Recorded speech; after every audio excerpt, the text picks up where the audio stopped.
C5 app download ചെയ്യൂ. കാണൂ മുഴുവൻ എപ്പിസോഡുകളും സൗജന്യമായി. അതെ, പുറകെ നിൽക്കുന്ന പയ്യനാരാ?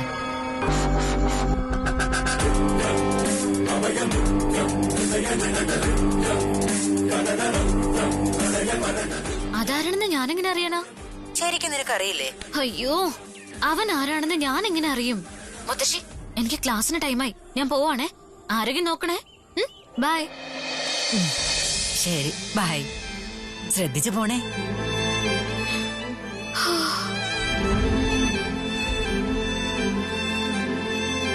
സർവീശ്വരാ, നീ തന്നെ എന്റെ മോളെ കാത്തോണേ.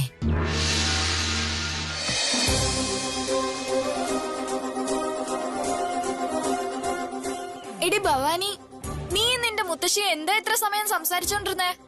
എപ്പോഴും പറയുന്നൊക്കെ തന്നെയാ.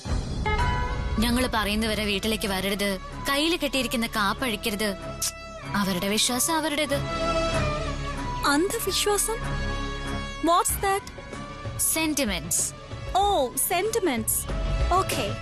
പൗർണമി ദിവസം രാത്രിയായാൽ ആരും വീട് വിട്ട് പുറത്തു പോകാൻ പാടില്ലെന്നാ പറയാറ്.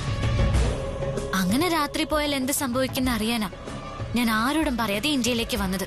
അതെ, നീ എന്താ ഈ കാര്യം നേരത്തെ പറയാതിരുന്നേ? ഇപ്പൊ ഞാൻ പറഞ്ഞല്ലോ. നീ ഇങ്ങനെ തന്നെ അപ്പോഴപ്പോഴേ കാര്യങ്ങൾ പറയും.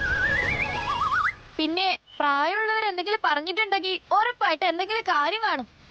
ഇങ്ങനെ വെറുതെ ഓരോ വട്ട് പറഞ്ഞാലുണ്ടല്ലോ എനിക്ക് ദേഷ്യം വരും. നമ്മളൊക്കെ ഒത്തിരി പഠിച്ചവരല്ലേ, നമ്മളും അവരെ പോലെ ചിന്തിക്കാൻ തുടങ്ങിയ അവർക്ക് നമുക്ക് തമ്മിൽ എന്താ വ്യത്യാസം? എനിക്ക് നിങ്ങളെ പോലെ അന്ധവിശ്വാസം ഒന്നുമില്ല.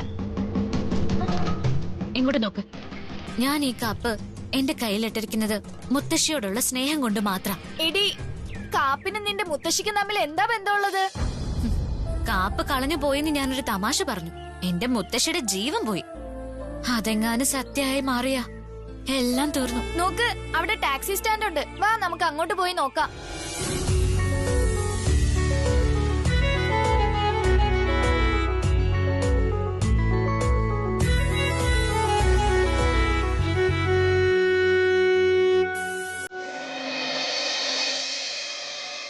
ഹേ ഡ്രൈവർ, കാർ എടുക്ക. അവനൊഴുകുന്ന പുഴയിൽ അതിവരുവോളം നീ.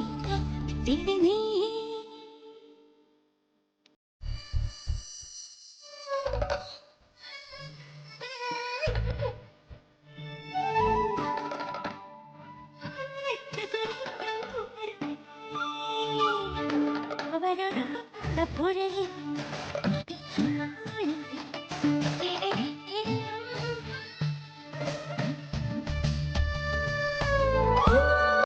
ഡൗൺലോഡ് ചെയ്യൂ C5 ആപ്പ്. കാണൂ എല്ലാ എപ്പിസോഡുകളും സൗജന്യമായി.